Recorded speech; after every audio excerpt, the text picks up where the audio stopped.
Good afternoon. Lovely to have you all back. And we continue with this festival through the afternoon now. We're delighted to welcome to this session the 9th JLF London at the British Library, supported by Haldiram's. The session today is New Media, the Slipstream of Information. Mohua Moitra, Member of Parliament, the other Member of Parliament, Shashi Tharoor, and the celebrated journalist, Andrew Whitehead, in conversation with Rita, Payne. The evolving role of new media is the subject of much study, scrutiny, and self-examination. At a time when freedom of speech and reach has become as important as freedom of speech, a diverse panel explores the role and responsibilities of the media and the new communications in our time. This conversation will be followed with a Q&A session. Do follow our social media handles, get notifications on upcoming sessions. Please tweet and tag at JLF Litfest. Use the hashtags, #JLF London 2022 and JLF London at British Library. Welcome, Mohua, Shashi, Andrew, and Rita.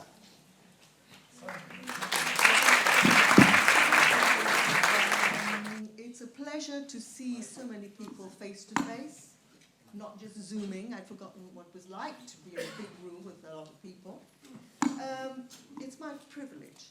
Mic, please. Mic up. Okay. Closer? Yeah. Better? Yeah, so it's my privilege and delight to actually have such amazing speakers.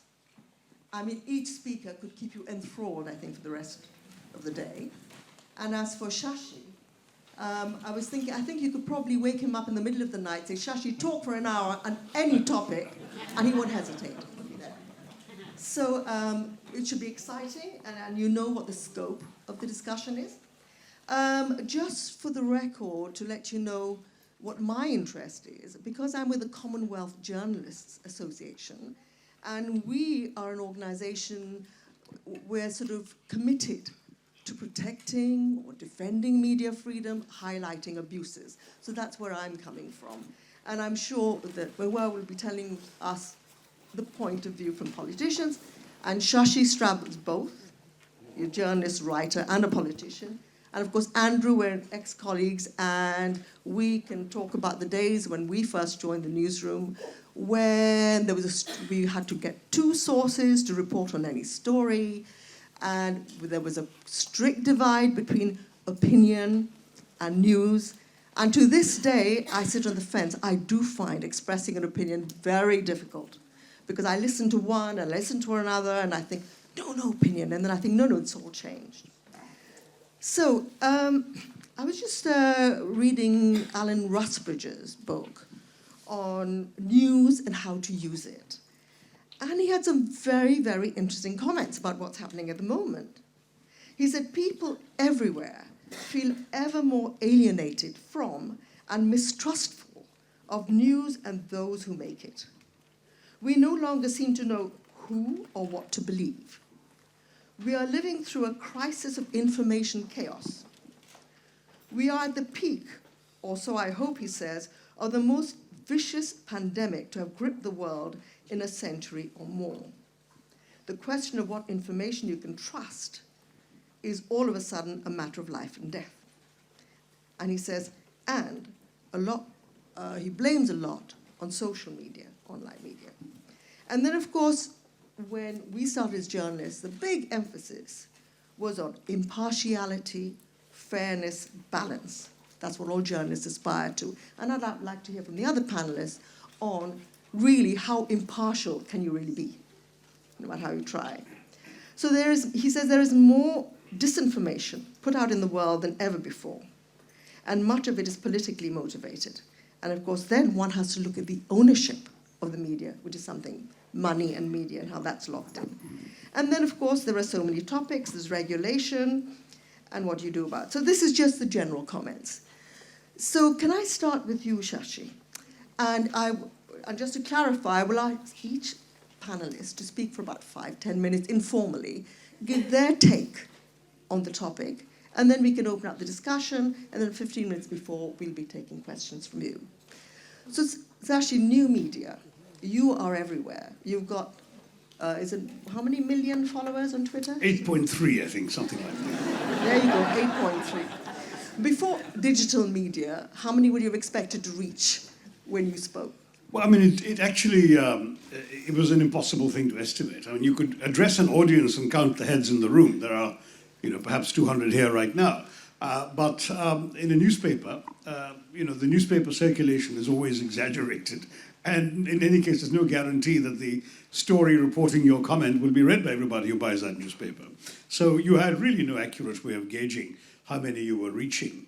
And social media did give you that. Social media also allowed you to bypass the gatekeepers, allowed you to go beyond the media that was actually filtering or deciding what they thought was interesting and valuable. And I was an early adopter of Twitter simply because it gave me an opportunity, first of all, to kind of demystify the processes of governance. I was when I became minister in the government of India, our computers were disabled from accessing social media. You couldn't go on twitter.com, you couldn't go on Facebook or whatever, on a government computer. And so I used to tweet on my personal cell phone because I thought it was important.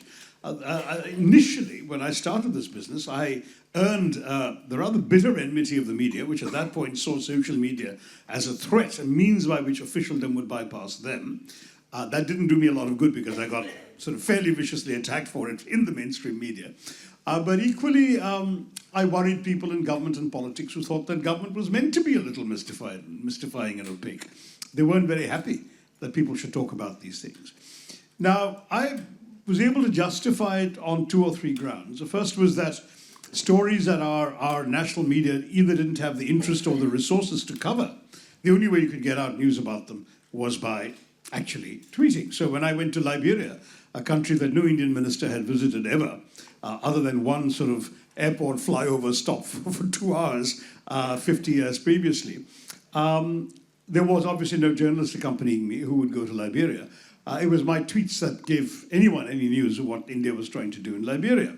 Or when I became one of the first ministers to go to Haiti at the end of when the earthquake happened in 2010, there wasn't any Indian media there covering the earthquake and its aftermath. And sort of my tweets and photographs were really the first news on which even Indian media found themselves basing their stories. So there was an obvious advantage of communicating information that would otherwise not be communicated to the public. That was number one. Number two, by then already we'd had examples of social media even being life-saving. We'd actually had stories of, for example, this people finder that Google came up with that actually helped people to trace those displaced in natural disasters, whether it was Fukushima in Japan, whether it was the Haitian earthquake and so on. It actually saved lives, it connected people together. And of course, around the same time, you had the various color revolutions, the Jasmine Revolution and so on, the Arab Spring. And there again, social media was justified as having given people who were otherwise voiceless a voice, given people who otherwise had no means of organizing themselves, especially in repressive societies where there was no freedom of assembly for them. Social media allowed them to issue a call saying, come to Tahrir Square, and everyone showed up. That sort of thing. So that was a third justification. So there were all of these good reasons why social media was worth getting onto. And for me too, I rather enjoyed, especially those initial, I would almost say months, but let's say the initial year or so, the genuine exchange and sometimes banter with genuine people. I mean, with the real members of the voting public who are asking you questions and getting answers and expressing opinions that you could push back upon or concur with. And all of that made social media a refreshingly different way of interacting with the public. Subsequently, however, it became a much less agreeable experience for most of us. First of all, other political parties decided that this was a tool they could use in a much more organized fashion. So you had entire cells being created to disseminate a party line, which is fine, but also to attack and troll and distort the other side, which is less fine.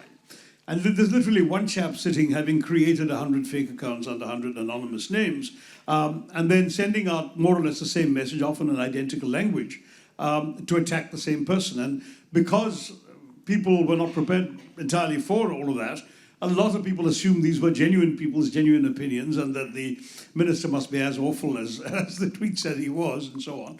There was a lot of toxicity coming into the social media. Then became, especially with anonymous handles, a lot of vilification, abuse, the lies and distortions then followed. And suddenly it became a much less hospitable place. Some of the early users of Twitter actually abandoned it. I felt that politically it would be foolish to do so, so I stayed on. But I stopped reading and reacting to a lot of the tweets because every time I did, I would have 10 well-meaning people tell me, why did you react to that? Don't you know that person is a troll or that person is a known agent of this particular party or whatever? And so at the end of the day, you think, aside from a few random, literally 5 minutes a day, I would look at half a dozen messages addressed to me, tagging me.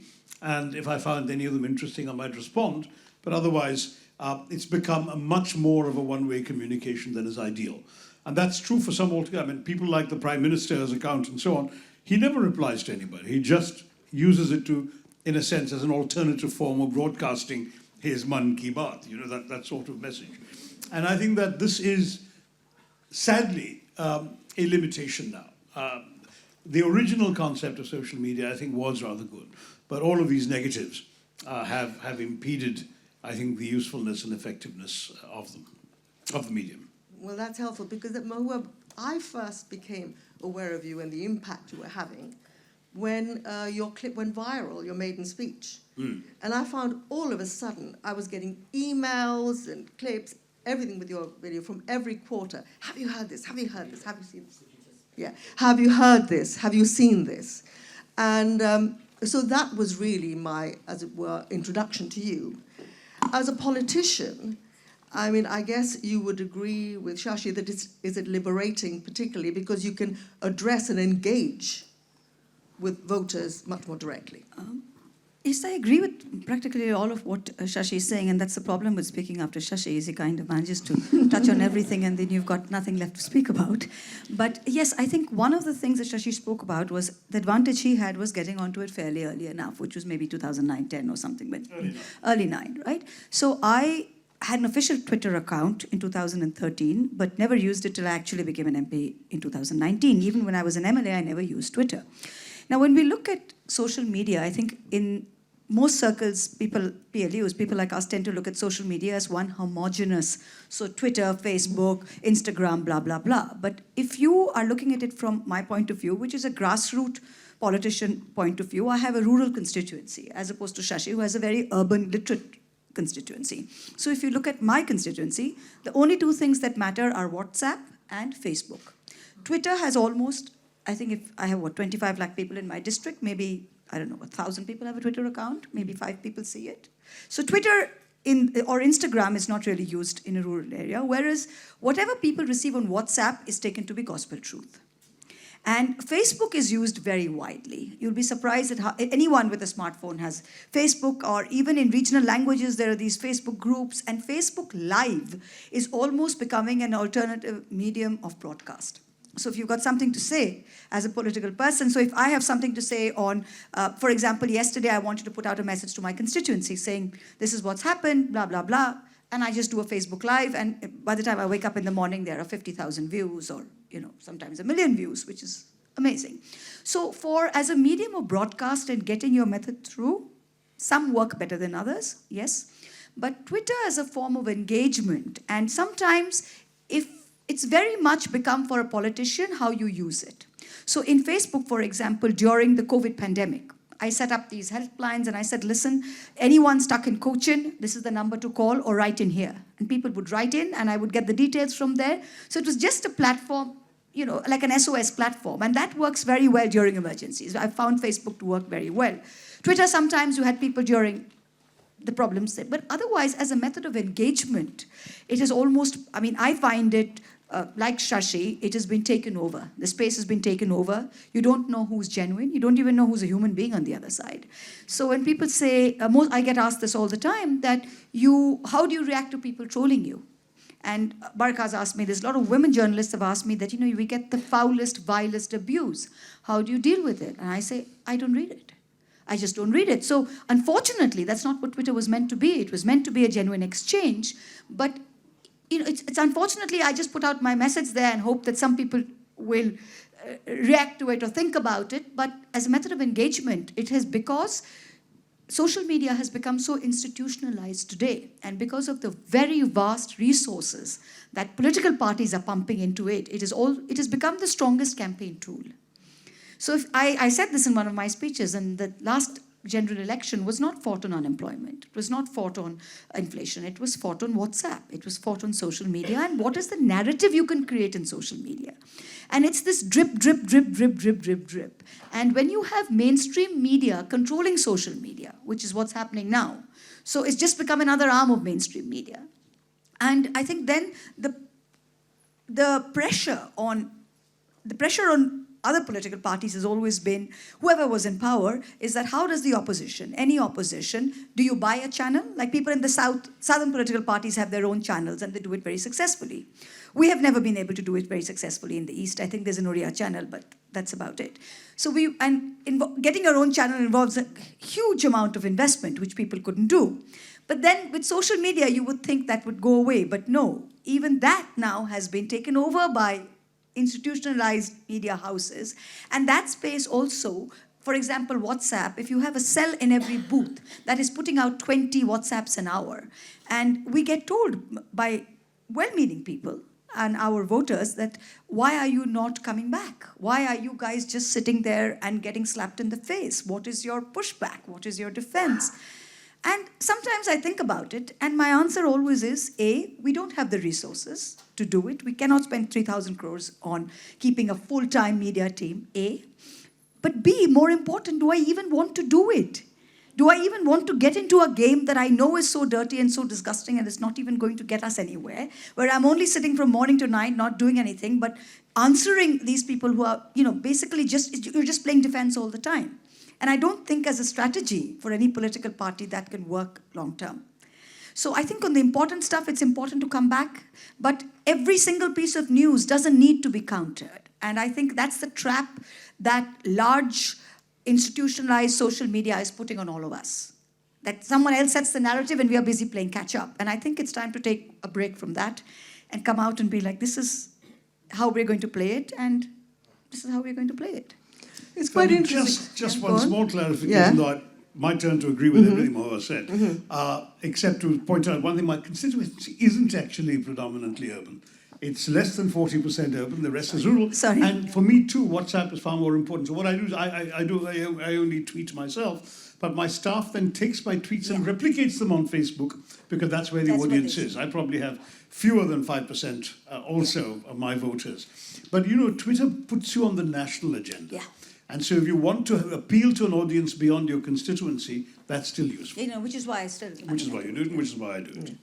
But as a journalist, it's quite interesting. In a way, you're almost independent of traditional media. You feel that as a politician, you can appeal directly to people. You don't really need to be filtered through the media as in the old days. You need to be interviewed. Does it matter to you whether you make headlines or not in the national newspapers, or do you find you've got your own channel now, you're in control? No, I don't. Frankly, that hasn't bothered me. That's never bothered me. Even with my first speech, I got asked this a lot of times, did you know this would happen? No, I just spoke my mind and it came out in a way, and I'm happy to know that so many people resonate with it. That makes me very happy. So it's not being in the... But if I say something that I think is important and the media picks it up, and half the time they don't show the other point of view, but sometimes if it's strong enough, they do. And I'm happy about it, but it's not something I hanker about. I don't have a PR agency or a PR strategy or a media person, and I don't even engage with the media. And, I've heard chatter in Central Hall where a few of even our well-meaning friends, our common well-meaning friends, come around saying, she's got the media in her grip and, around her little finger, and whatever she says goes viral. But I'm lucky it happens, but that's probably because I speak my mind, not because I've got people on my payroll. So I think for me, the strategy has always been to be true to yourself, as I think Shashi is too. And sometimes it gets us in trouble, but hey, that's part of the territory. Well, there's a lot to follow up in that case, because the World Press Freedom Index for 2022 highlights the disastrous effects of news and information chaos, as it's described. The effects of a globalized and unregulated online information space that encourages fake news and propaganda. And this index assesses the state of journalism in 180 countries and territories. And it paints a disturbing picture, proving that journalism remains a dangerous profession. In 2021 alone, 293 journalists were imprisoned across the world. 28 were killed. Of those 28 cases, 22 remain unsolved. So, Andrew, I'll just come to you on this, in that at the time when we were at the BBC, there wasn't all that much choice for people to go to. And the BBC had this huge reputation, and we felt we could sit there and we're very impartial when we were balanced, etc. But now the whole situation has changed. What do you think, with your background at the BBC and what's happening now and you're training young journalists, what's your take? Well, Alan Rusbridge had talked about the crisis of confidence in traditional mainstream news providers, and I think that's right, but there is a crisis of confidence in all established power centres, in politics, in political parties, in religion. This has been amplified by the digital landscape, amplified by social media, but it has not been caused or created by that. And on the whole, I'm still glass half full. I mean, I can see the great problems of disinformation, of trolling, of misogyny, which we see on social media. But the digital landscape and all that it provides is profoundly democratic and empowering. WhatsApp has transformed every aspect of India. From my extended family, my wife's Indian, we've got lots of relatives across India. WhatsApp is the main means of keeping in touch for all sorts of groups, political groups, social groups, family groups. It provides market information in a way that could never have been provided in previous eras. And all of that is really wonderful. It also means, I teach journalism at the Asian College of Journalism in Chennai, and I teach American journalism students here in London. And I explained to them that when I was a student, if I wanted to get my message out, or my little group wanted to get my message out, we would have to buy what was called a duplicator skin and type it out and duplicate and hand it out at street corners. It was laborious. It did mean you thought quite a lot about what you expressed, and there's a plus in that, but it was a really different environment from today, when you can get your stuff out on social media without any real barriers. Now, the absence of barriers can be a problem, and how do you get your material noticed is also a problem, but it's an opportunity. What we've also seen is the way in which large monopolies have corrupted the digital landscape. They're much too powerful, they're much too political, and they are much too resistant to effective regulation, and regulation clearly is required because of all that we can see. But the digital revolution has not just disrupted the business model for old school journalism, it has swept it aside, it has devastated it. So when I say to students, journalism students, I get slightly worked up about this, tell me about some journalism that you've seen, tell me about it. And they'll refer to a newspaper article or a video that they've seen, and I'll say, it's really interesting, where did you find it? And they'll say, oh, Twitter or Facebook or Instagram. And I'll say, no, whose journalism is it? Who created that? And broadly, they don't know. And that's sort of, I find that very unsettling. And I teach people who want to be TV journalists who do not consume linear TV broadcasts, which I find slightly befuddling.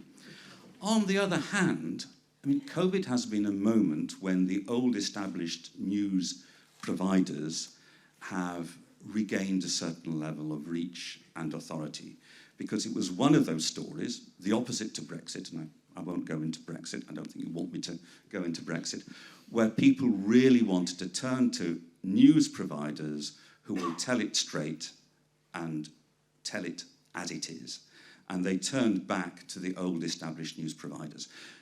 That's just one element of this. And one of the problems is the traditional news providers have not been very good in getting the zeitgeist of digital. Yes, they've all got websites and social media accounts, but they don't quite necessarily get the informality of tone that goes with it. And I think that's a real problem. But there are opportunities there as well as problems. And as I say, on the whole, I'm still positive because I think without the digital landscape, we would all be so much poorer. What interests me is that what I'm noticing more and more, that the media is avoiding certain topics when it might be dangerous. It's almost a form of self-censorship, whether it's deliberate or not. Now, for example, we've had it ourselves within our association in that any story about Kashmir seems to cause problems. And I found that our members, our branch in Delhi said, oh, you can't put that up on your website because we're all being endangered. How can you say that? So there were stories about media suppression in Kashmir, which we couldn't do. Then, of course, as you know here, we had the whole case of transgender issues. You know, anything that you say is so hypersensitive. And as for Brexit, I mean, there are all these problems, but how often do you see anything directly linked to Brexit in this country? You know, if there are flights cancelled, jobs cancelled, hospitals short of staff, you know, but no one will say, but is there a link anywhere? So I don't know, how do you think this is going to pan out at the moment in that, do you think you'll find that more and more there won't be public debate about sensitive issues? Shashi, what do you think? Because I have to say, what Andrew said is fine, except for one omission, which is that whereas the media, the mainstream media, the gatekeepers can be bypassed by social media, at least they used to do fact-checking, which nobody does in social media. So WhatsApp University has become a sort of shorthand for misinformation. And there's an enormous amount of lies and distorted narratives very deliberately put out in these various groups that Mamta was talking about. Political parties literally run. You know, you can send broadcast messages to 256 people at a time. Each person runs 1,000 such groups. They're all sliced and diced. If you've got enough money, that is, and some parties, or one party has the money, the rest of us are the receiving end of it. But anyway, they just send these things out. And, you know, Goebbels' famous line about how the lie can go around the world before the truth has put its boots on. I mean, that is essentially what has happened. And we've had some, if you want to put politics aside for a minute, there have been at least 2 instances, non-political, would have actually taken lives. There was a famous series of WhatsApp messages in West Bengal warning people about child kidnappers who were coming to villages. And as a result, people who just happened to be driving through a village innocently got lynched, including a government official sent by the government of West Bengal to a village to assure people these were false rumors. He got lynched. So this was the extraordinary kind of danger that you know, sustained messaging can produce. Another example, of course, was a little earlier when there was an incident in which some Islamist group put out a message that actually showed pictures of the Myanmar floods, Cyclone Nargis, and how people had died. And it showed row after bodies wrapped in sheets and said, these are all Muslims who had been killed in the northeast. Whereupon there was a huge revenge moment in which northeasterners got so many threats that they all got into trains and decamped from Bombay and Bangalore and other cities. And literally 1 million people were on the move because of false WhatsApp messaging. So these are some of the things we don't really talk about. None of this would have actually made it to a mainstream newspaper. But the potency of social media is such that it can actually affect lives. And I think that is an important danger that perhaps none of us has mentioned yet that we need to bear in mind. But you're talking about the things that are not mentioned. I find that in social media there's nothing that's not mentioned. I mean, everything, including the issues you mentioned, are constantly popping up. But who are they mentioned by, and what is their reach? When you were asking Mohua earlier about you know, whether she misses not being in the headlines of the newspapers, increasingly she can be in the headlines of the newspapers by saying something on social media, because media is increasingly getting its stories from social media. You no longer bother to hold a press conference and issue invitations to 30 journalists. You just issue a tweet or a post, and the media will come to you. They will report the story. That's all that is changing. Now, what about democracy? I mean, what happens is in a thriving democracy, you have a freer media. So usually when you're looking at all these indexes, Scandinavia comes up on top. And then as you find with authoritarianism, there's suppression, and then you'll find other people finding different outlets, or some people be quiet, completely quiet. So as politicians, are you quite happy but comfortable thinking, okay, media knows its place now, we can dictate? No.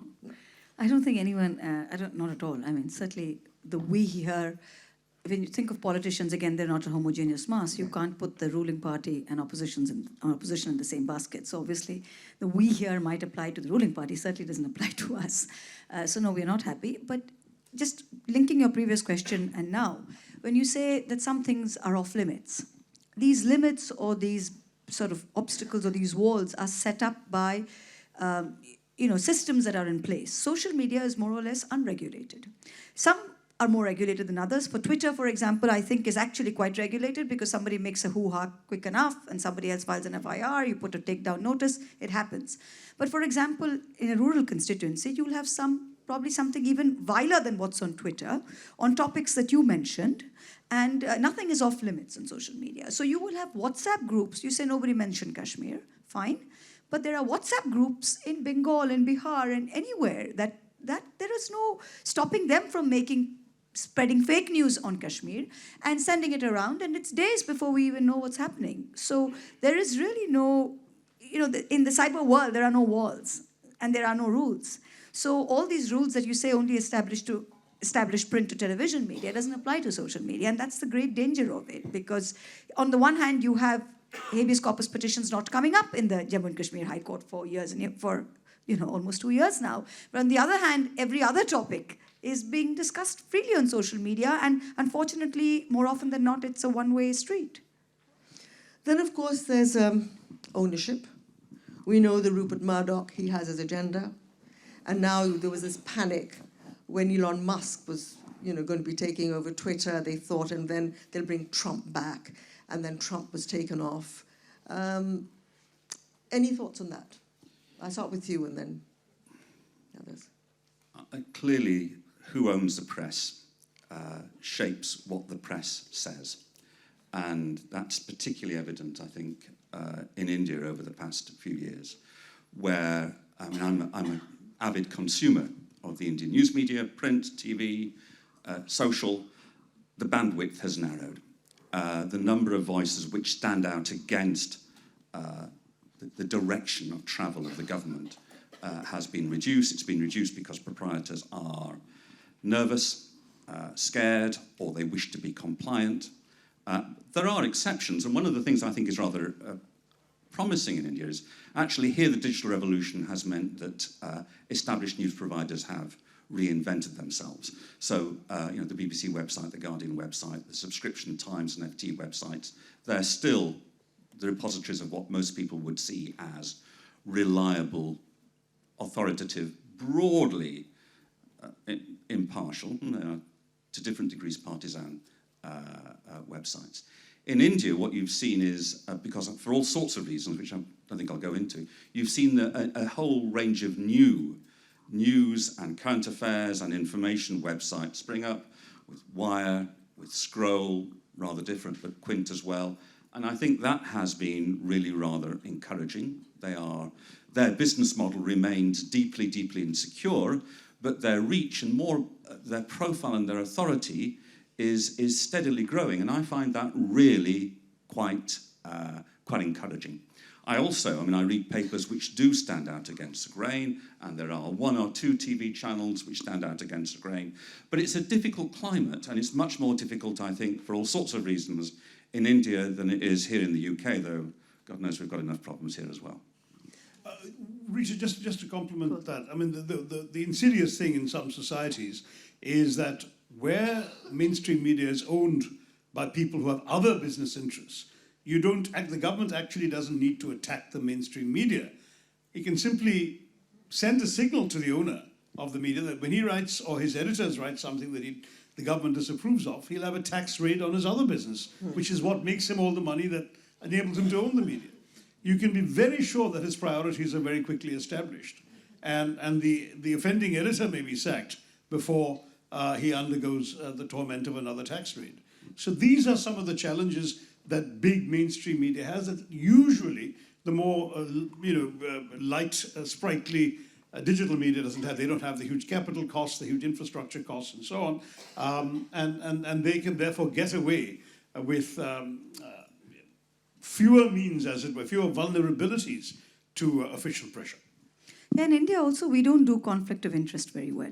We don't do it very well in any sphere of life, and especially not in the media. For example, even in Parliament, we don't have a register of interest. So, for example, if you're a media baron in India, you can actually be part of a parliamentary standing committee on media. And in the UK, you would have to have a register of interest. If you spoke on a topic in Parliament that you were aligned with, you would have to declare that. So I think in India, the conflict of interest is a bit, so you can have one or two of the largest media houses having private equity arms and investing in companies that they're actually using opinion pieces to promote. And there's really no fine line, there are no disclaimers, and that's a very, I would say, very slippery slope that most people are not aware of. And this is one big loophole, I would say, in our governance. I was at a presentation at the Media Freedom Index, where that was launched. And what people spoke, there was a speaker from Russia and a speaker from Hong Kong. And they're talking about how fragile an independent media can be. Because in Hong Kong, the media was relatively independent. And in Russia, they still had independent outlets. But at the moment Ukraine happened, state media took control. And all the independent journalists, they decamped. And they left, and they set up stations elsewhere, in Lithuania, Estonia, and so on. And in a way, all those sort of people who would have been considered dissidents left. And then the Russian state was quite happy because suddenly all the troublemakers were out of the country. And the same has happened with Hong Kong. Flourishing media, they left. And I know that there are people here who know these regions well, and hopefully they will comment in the question and answers. So people go outside. And then I gather now that dissidents from Russia are all meeting in Yerevan and set up, independent media things, but that's not making quite an impact. So just a last thought from you all that you think that I have missed, that you'd like to say, any other points, and then we'll open up to the audience. So in the discussion so far, Andrew, is there something you've been burning to say and haven't had a chance to say? No, I think I'd like to be able to respond to questions from the audience. Yeah. Shashi, anything more? No, let's do that. Let's turn to the audience. Well, there we are. So audience, do you want to ask any challenging There's a hand questions? at the back, right there. Hand at the back, please. Could you say your name, maybe affiliation if you want to? Which media organization you belong to? Yeah, very important. And if you're a troll, and then think of the question, and also say who you want to answer the question of the whole panel. I'm Utkarsh. I run an education media company called Network Capital. I'm not a troll, but I'm actually curious if it's a crazy idea to think of, say, Facebook and Twitter and TikTok as countries, not companies. Because their market capitalization is roughly equal to the GDP of India. Apple is 2.5, India is 2.5. And I think if you consider them as countries, not companies, you can actually negotiate with them. I was wondering, it's a thought experiment. And the other, because I run an education media company, I'm actually really confused about the issue of deplatforming someone. How of deplatforming somebody. Suppose I, as owner of Network Capital, if I decide to deplatform somebody who's behaving really badly, I'm just not sure how to go about it. Any advice? Excellent. I think all three of you are in a position to give advice. And just start with you, Mohua. Yeah, the idea that big tech are countries is not new. That's something that's been around for a long time. Big tech has always been viewed as countries, and not only in terms of GDP and the way they turn it, and in terms of the control they have over people's lives. They are running like quasi-governments, and governments do deal with them as governments, and very often smaller governments get blackmailed by the power of big tech. So I don't think that's obviously something that's out there. The second thing about deplatforming someone, I'm not quite sure how you go about doing it, I'm sure, but at least the idea of deplatforming someone or getting someone, and we've been through the whole Trump debate, but it has to be within, from what we are both on the IT committee, and for us, for a takedown notice or for deplatforming somebody, it has to be within the framework of the law. So you can't just deplatform someone for being rude or saying something that you don't like. It has to be something that he has said that is, incitement to violence, or given the current law of the land, that he is in violation of it. So I think, aside from that, it's very difficult to deplatform someone, is my understanding. It's a bit more complicated. I mean, Mohua and I both serve on the IT Committee of Parliament, and this issue has come up there. I mean, I chair that committee. And on the deplatforming question, we had, you may be surprised, an enormous amount of outrage expressed by ruling party members on the committee, who are actually a majority on the committee, after Mr. Trump was deplatformed by Twitter. Because these people asked on what basis it was done. The Twitter representative we'd summoned explained that they follow their quote-unquote community standards, which everybody who signs that Twitter agreement no one reads when you open your account, obliges you to respect. And when they said that we felt that Mr. Trump's tweets violated our community standards, the concern was tomorrow they could do that to an Indian political leader, maybe even the Indian Prime Minister. And they said, how can you do that if the person concerned has not been found guilty by an Indian court of law of a transgression? What gives you the right to take away their freedom of speech? The Kangana Ranaut case happened around the same time or just a little later. Now, these are important questions because obviously there are those who say that we can't have an entity like Twitter or Facebook coming to India and deciding which of our citizens has the right to enjoy free speech, which is an argument you can understand them making. But equally, Twitter and Facebook say we have global standards. We can't have lower standards in one country and different standards elsewhere, so we try and maintain international standards. This issue has not been fully resolved. But while we've been away, there's been a story in the Indian media indicating that our government, the Ministry of Electronics and Information Technology, is about to issue a new rule which would in fact subject the deplatforming decisions of these social media companies to a review by a government-appointed body, which then gives the government the right to tell Twitter and Facebook, thou shalt not deplatform Mohua Moitra for being rude to the Prime Minister, whatever. I mean, the truth is that that is going to be an interesting thing to watch, and we will have to sort of sort this out in terms of our views on the committee, but there will be some division of opinion on this matter. On your earlier thing about treat them, negotiate with them like a government, there is a difference. A government has an embassy. They have diplomatic immunity. I have to treat them with respect as an equal. A company, a social media company, is subject to the laws of my land. And I, as a parliamentary committee, can summon those people and demand explanations, which we've done. We don't see ourselves in a relationship of equals. So they may be a country in terms of gross revenue or GDP size. They're not a country in terms of their rights and prerogatives in a foreign land. And I absolutely agree with that. Countries, nations, even those which are not democratic, have a level of accountability. And I don't see that with the big digital corporates. So if they are as powerful as countries, then I think they need to be taken down a peg or two, or even three. We can't have corporations which are that powerful because they are powers only to themselves. Deplatforming, I was deeply uncomfortable with Twitter's decision to deplatform Trump. He was at the time the serving American president. You could argue that he was promoting disinformation, that he was telling lies. Politicians do sometimes have different views about what is true and what is not. I do think if you start to deplatform people because you find that they are beyond what you think should be the acceptable bandwidth, you then fall into a very slippery slope, which means that you actually get political censorship of social media.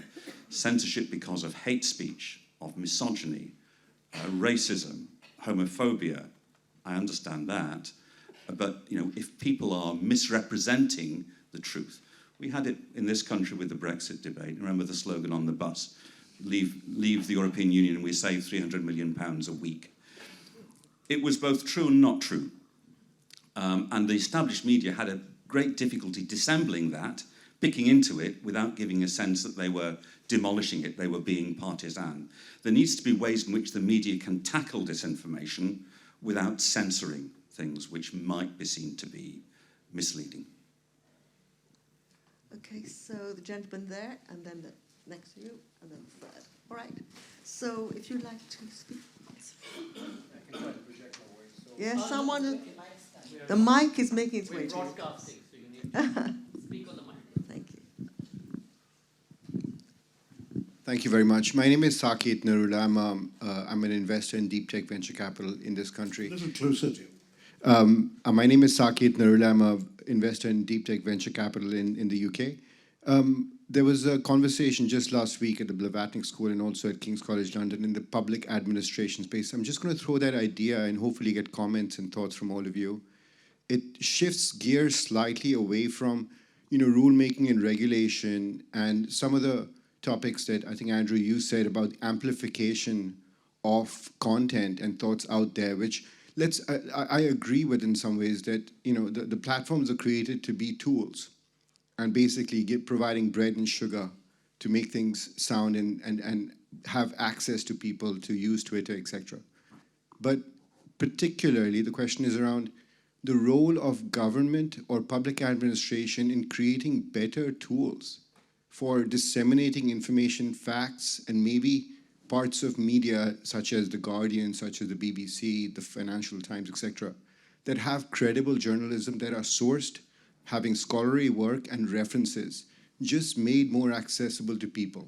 I mean, technology is there, they're just not using it. So just want to get your thoughts on not the rules and regulation, but the role of public administration in India, in the UK, parliamentary notes and procedures made available and people can access it easily. Are they doing enough? Thank you. You were head of BBC News. Maybe start with you and then the other Well, I'm not. speakers. I left the BBC quite a while ago, and I'm not speaking here on behalf of the BBC. We have a unique situation in this country where BBC content, including online, is freely available. You don't have to pay for it. It's there. The Guardian has also managed to keep almost all of its content freely available by a hugely different route, which is following the National Public Radio model in the States and getting money from well-wishers.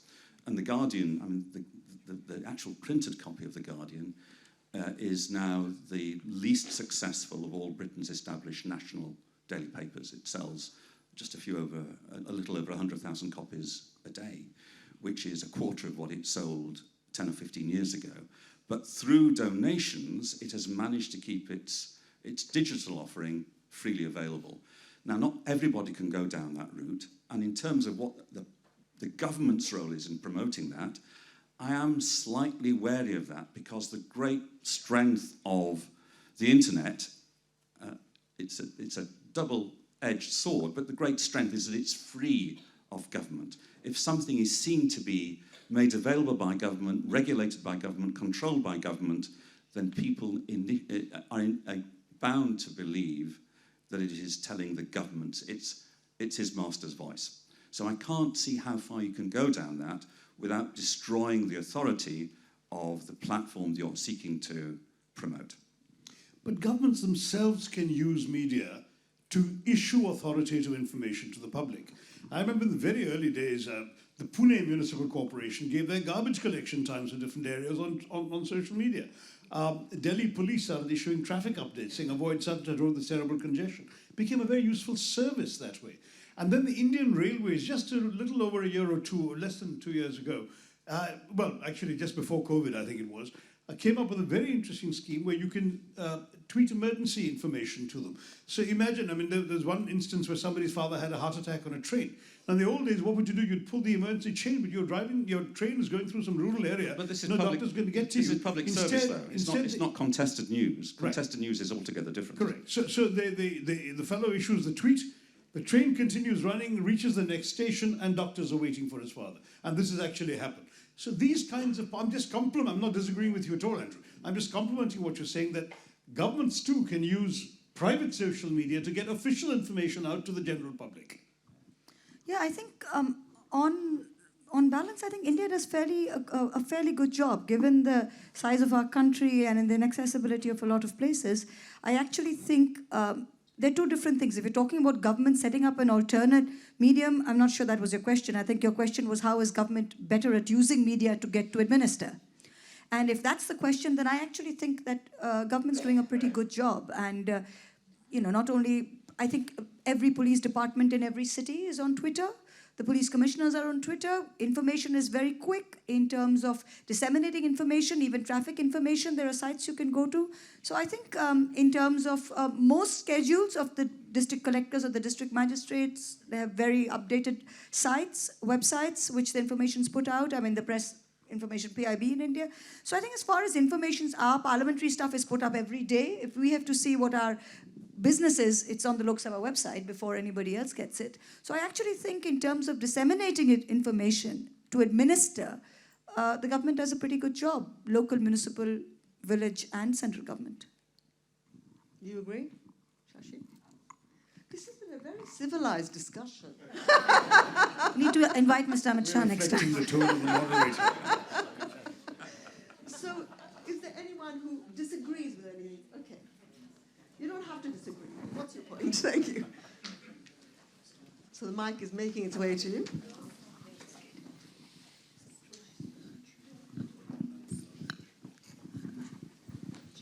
Hi, my name is Srijit. I'm not affiliated to anyone, and I'm going to ask this without being disagreeable. But I detected a sense of irony, Mr. Tharoor and Madam Moitra, in what you spoke about the asymmetry of using social media in lots of international contexts, like all the color revolutions that you mentioned. But when it comes to India, I sense, not just in this session, but very often, a sense of pervasive resignation that the ruling party or powers that be seem to have overwhelmed the messaging of anybody else that doesn't seem to agree with them. How is it that you seem to have ceded ground or almost conceded the battle in what is the most quintessentially asymmetric platform possible? Is it a communication issue, or is it a content issue, or is it something else? It's simply a question of resources. The BJP, in all fairness, at a time when, for example, my own party disapproved madly of what I was doing on social media and made it clear they did, the BJP leapt onto this. The Prime Minister opened his account the same year as I did. The present Prime Minister. At that time, he was Chief Minister of Gujarat. He was an opposition figure.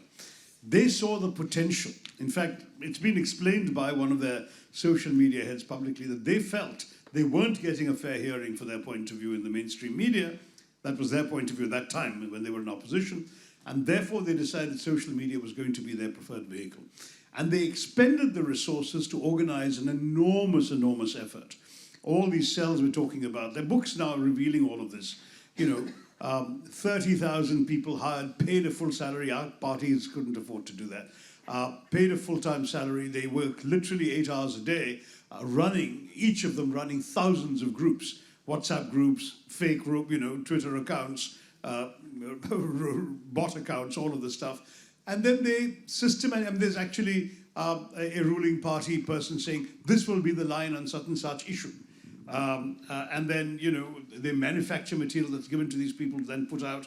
So poor Rahul Gandhi pauses for too long in answering a question in Cambridge, has happened a little while. That video is quickly clipped out of a 1-hour interview. It's whatever, 1 minute long or 50 seconds long, and then given to these thousands of people to each multiply and send out to 256 accounts, multiply by 100 and of the tweets and Facebook and so on. And the next thing you know, the entire nation has seen this and thinks that the entire interview was him being unable to answer questions, whereas he's actually spoken eloquently for an hour, but it's this 1 minute that's all over the place. Now, we don't have the resources to do this. We don't have the people. We can't afford to pay them if we did, and so on and so forth. So when you ask, why aren't you doing to the BJP what they did to you when you were in power, the truth is that first mover advantage and now lots of money.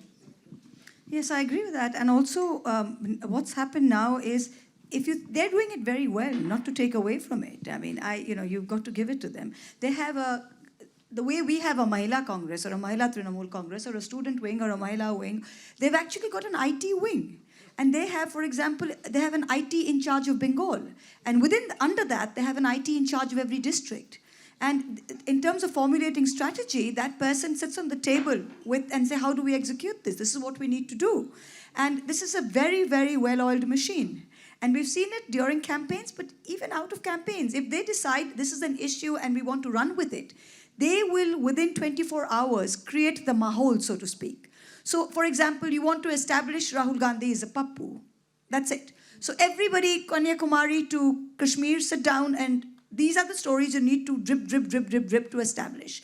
You want to establish Mohua and Shashi are very friendly, get a photo of them sitting here, maybe talking to each other like this, clip that, put a nasty heading. It'll be on Twitter all over the place tomorrow saying, India is burning, Shashi Tharoor is frolicking with Mohua Moitra in London. And this will happen. This will happen tomorrow. This will happen tomorrow. I mean, unfortunately, somebody from the IT cell is already taking notes. Already taking notes. So I thought I'd just make their job a little easier, right? So this is what I mean. Just use that clip, cleverly edited, of what Mohua was saying, and we're there. We've got the story. It goes back to the old thing. Yes, they have the resources. Yes, they have the will. But I've come to a point where even if I had the resources, I don't know if I want to fight that fight. I don't know if that's going to be good for the nation or good for the polity to go down that way. Really? I mean, just to make up stories and try and, make them out to be true, I'm not sure that can last very long. I may be wrong, but... So Andrew, the media's very naughty. Can I just mention the K word here, the one that Rita said was difficult to mention. When you talk about asymmetry in the digital context, you've got to think about what's been happening in Kashmir, where if the authorities there, the military or the army or the governor, doesn't like what's circulating in digital landscapes and social media, they just pull the plug. And that has happened time and time again, particularly since the abrogation of 370. I understand the security climate there and all the difficulties, but silly. We need to remember that asymmetry has really deeply eroded the already very poor quality of life of people in the Kashmir Valley. We've got 2 minutes left. What I'd like to close with, and maybe get your comments on that, is one extreme example of the danger to journalists or what can happen to freedom of speech is Iran. Now, the BBC has been running special programs and issues to talk about how Persians or Iranians working for the BBC, their relatives are being threatened by Iran for working with the BBC. So journalists here are being told, we know where your daughter goes to school. She could have a car accident. They've been told that your father is very ill in hospital, but they won't see him. We could stop them being seen. They've not been able to talk to their dying parents for the last time. The relatives of BBC journalists working in Iran are losing jobs. So this is the worst case scenario. So I really think that one needs to be vigilant all the time because a free media, independent media is very, very fragile. So just very quickly, just a quick last-minute message from you all to the audience before everyone breaks up. Mohua, anything for the future? One quick thing. I think by the very nature of our people like us, I would say, or our voters are essentially people who believe largely in liberal democracy. Now, unfortunately, people like that, by the very nature of who they are not that fanatical about anything. And unfortunately, the people who vote for the right wing are only too glad, even without being paid for it, to become soldiers in that army. So my sister and I had gone last week to the Stasi Museum in Berlin, and when the Berlin Wall came down, the East Germans actually had 170,000 people enrolled as non-paying spies who were just spying on their neighbors, simply because they believed in the cause. Now, it is far easier when you're a rabid right-winger to be enlisted as a social media, even volunteer to take that message. Unfortunately, I can't get my sister or my mother, or Shashi can't get his sister or his mother to sort of respond with the same vengeance as they simply don't feel the same way. So because of this difference in the value system, I think it is more important than ever before to sort of stand up for a free media, because to realize that if we use normal people to fight the fight, there's always going to be more of them on rabid social media than there is going to be us. Yeah, I would still say, perhaps as a caveat for the end of our discussion, that media is still ultimately, social media is still ultimately an instrument. It's a tool in the hands of governments, parties, and so on, but it's not the story itself. In my view, for example, you mentioned Iran. Do you remember the time when there was that election that was rigged for Ahmadinejad? Mm-hmm. And there was a huge uproar on social media. Iranians had the courage to come out. They even tried to do at Tahrir Square and call people out the streets to protest. It went on for weeks. But in the end, the government outlasted them, and Ahmadinejad served his full term, which he had won from this rigged election. In other words, the media alone cannot deliver for you what a system doesn't allow you to deliver. It is one instrument, and I think we shouldn't perhaps exaggerate its impact. All we've said is true, but it's not the whole story. Governments are still more powerful. We've got used to expecting access to trusted news media at no cost or next to no cost. The business model has gone. The advertising income has gone. If you want to access, subscribe. The business model depends on you using your spending power to put some of your money in the pockets of people who are providing the news content that you trust. Well, thank you.